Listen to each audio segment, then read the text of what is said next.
This is Patrick Roth, Senior Support Engineer for E1 Business Solutions. I read something interesting a few days ago, and I thought I'd share it today. Something that I don't know that I've seen before, so I thought we'd talk about it. Anyway, the complaint was using SmartConnect. He was using on-prem, but it's the same in .com, which I'm going to show here. And he said, I have an Excel file. It's going to be customers and addresses. It's going to go integrate to GP. I run the integration. It says it has all the data. It processes all the data, but yet when I look in GP, the data isn't there. And a little harder to trace, obviously, with the XML and SQL out of the GP said. So we flipped it to use the endpoint to just do an export to a text file, just a straight text file, and test it out. And it's the same behavior there.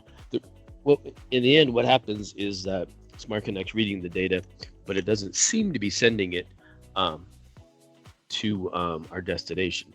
So if we look at the spreadsheet, obviously names are changed here, and we can look at the data. He had 130 records. I just narrowed it down to the 5. But otherwise, the headers and names and stuff, I moved some columns, of course, doesn't matter. And doesn't seem to be anything too interesting about this. Name, number, address code, state zip, it's fine. And when I put it into SmartConnect using Excel data source, it's just a straight Excel data source, not folder, not FTP, nothing fancy, just regular old file. And we choose the sheet 1, that's what we're using, and we look at it and looks pretty good. It's reading the data. In this case, all 130 customers were the same customer, and then he had different address codes with the values. And we wanted to integrate these in his address, like I said. But again, doesn't matter for the destination. There was no output in the end. So when we looked at it,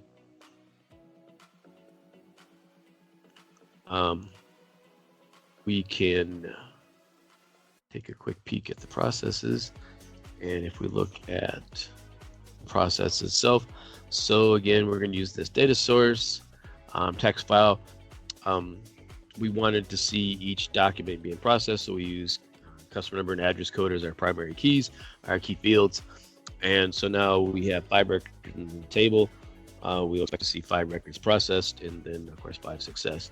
And in this case, it was going to GP, but we're just going to go straight to a text file just to take a peek at it. No grouping, just map fields, and nothing else. Now, when you say that my integration shows data, but no data goes to my destination, the first thing you should look at, and it's almost always the case, is you have a restriction. In our case, we do not have a restriction. It's return true, which means process this data that's all. Sometimes you end up with a restriction, and if you write it incorrectly, or if I would do something like this, return false, and it's just completely hard-coded.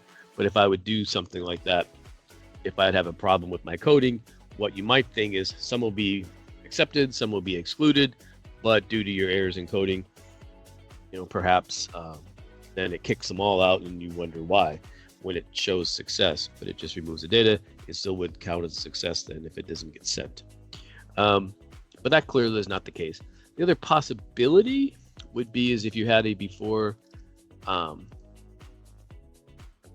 if we had a before document script, document pre-task, they call it in .com. Here, I could also cancel a document being sent by returning false, and I could either make it quietly and go to the next step, or just cancel it. This case it would fail and throw an error, or I could flip it to cancel processing and it would show no error, but it wouldn't process the data. But that wasn't it, because we have record count. So we'll say, hey, let's just run this and see what happens. Okay, it says we have 5 records, 5 success. We'll say perfect, exactly what you expected to see. And if we open up the data and look at it, we only have the headers, since I have the show headers marked. So we don't see any of the data. So this is the complaint. This is the problem.